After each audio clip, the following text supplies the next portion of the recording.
Hello guys! Hello para to sa lahat ng Libra. Welcome dito sa aking channel.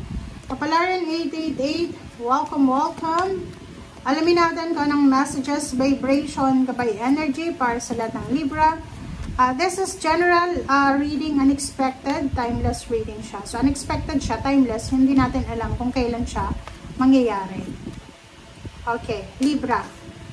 Child. Bakit ganon? Kumuha nga tayo ng isa pa. Child.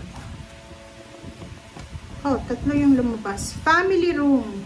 Poverty. 37. 21. 7, 8, 9, 10, 3, 18. Okay. Libra. Kung makikita mo yung baraha mo, merong number 9, number 3, number 10. Sinasabi ng baraha sa'yo na mga batang babae, ang posibleng rason.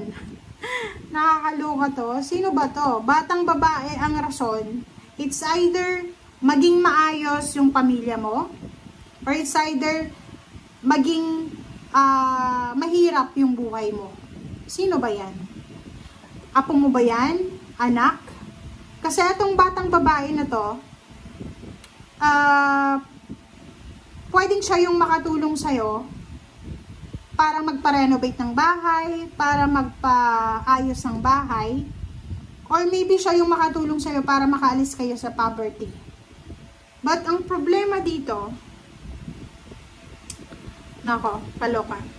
Ang problema dito, maybe, ang batang babaeng to, ay siya din ang maging dahilan kung bakit mamumroblema ka sa pera. It's either ang batang babae na to ay may sakit siya, 'di ba? Pwedeng may sakit siya. Pwedeng ang batang babae na yan ay masayain siyang bata, but bigla siyang nagka-problema sa health. And siguro may bahay kayo na magandang bahay, pinag-ipunan mo, trinabaho mo. Pwedeng ibenta nyo yung bahay, or pwedeng mawala yung bahay, maghirap kayo, kasi kailangan mo tong kailangan mo siyang ipa-doktor, or kaano pa man. Pero mayroon din dito, kasi number 10 na siya, yung poverty, pwedeng siya yung may dahilan, pwedeng dahil sa medical issue ng bata, or maybe sa pag-aaral ng bata, may kailangan kayong isakripisyo. Pwedeng gusto mong magpatayo ng bahay, pero madidelay yung pagpapatayo, kasi kailangan ng batang to ng financial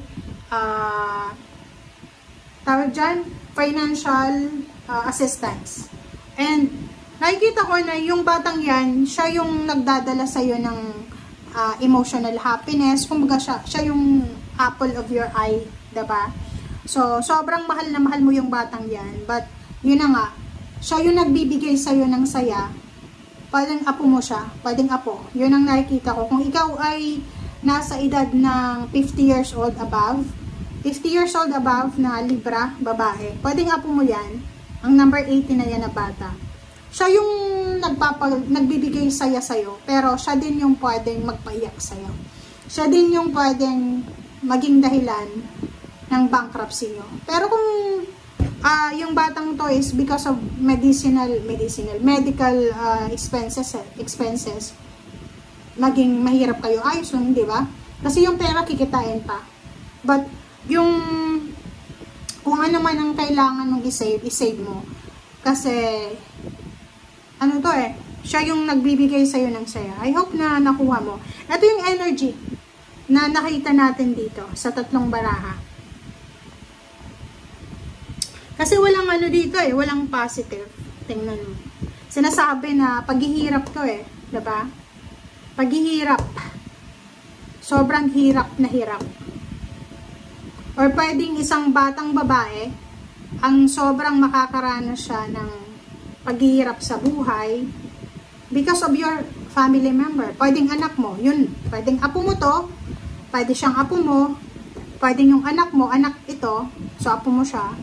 Yung anak mo, unemployed, or maybe may bisyo, it's either nakulong, it's either hinuli ng pulis, or kung ano pa man, mapapabayaan niyo yung bata. So, pwedeng yun yung rason kung bakit yung batang to ay magsasuffer siya ng poverty. Parang ganun. So, hindi naman lahat makaka-resonate dyan, pero kung ikaw Libra, na ganyan yung energy mo, i-claim mo na siya. Pero kung hindi naman, just ignore the message.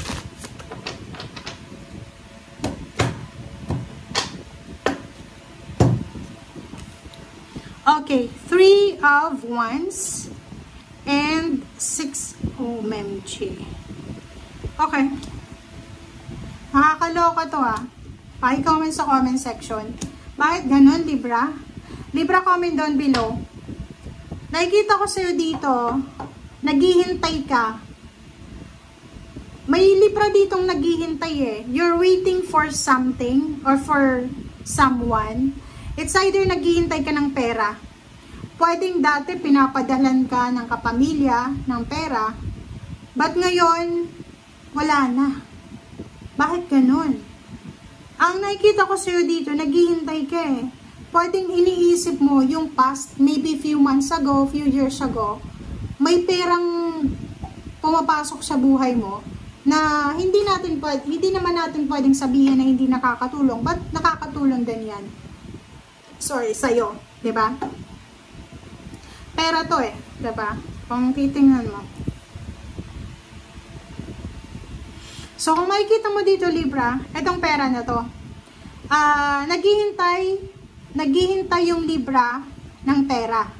Naghihintay yung Libra na dumating yung pera na dati ay pumapasok sa bank account niya or sa GCash niya. Sa ngayon, nangihinayang ka. Maybe may ginawa kang masama doon sa taong ito, sa Page of Pentacles, kaya ka nangihinayang sa ngayon. So, nangihinayang ka na sana ngayon may perang pumapasok sa'yo. So, nasa 7 of Cups ka, sinasabi ng barahan na may mga choices and options ka sa nakaraan na pinangihinayangan mo sa ngayon, na iniisip mo na dapat naging bias ka, o ano man to, wala tayong information dito, but meron Libra na naghihintay ng pera, pero nangihinayan siya kasi hindi na siya darating yung perang to.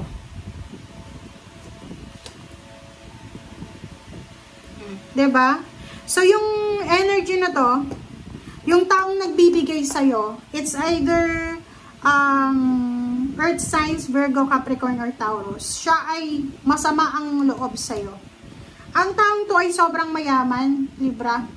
Sobra-sobra siyang yaman. Kasi Queen of Pentacles siya hawak niya yung pera Like for example, yung perang binibigay niya sa'yo, etong perang ito, na binibigay niya sa'yo, hindi man lang yan 1/4, 1/8 ng kayamanan niya Barya lang yun sa kanya.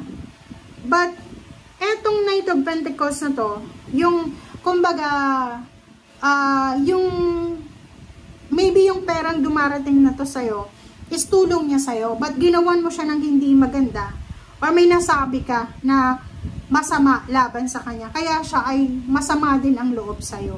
So, isa yun sa rason kung bakit wala ng perang dumarating sa'yo. Because may ginawa kang hindi maganda, and may ginawa kang, may sinabi kang hindi maganda. So, sa ngayon, ang nakikita ko sa'yo, naghihintay ka ng, like for example, iba na tao na parang makatulong sa'yo.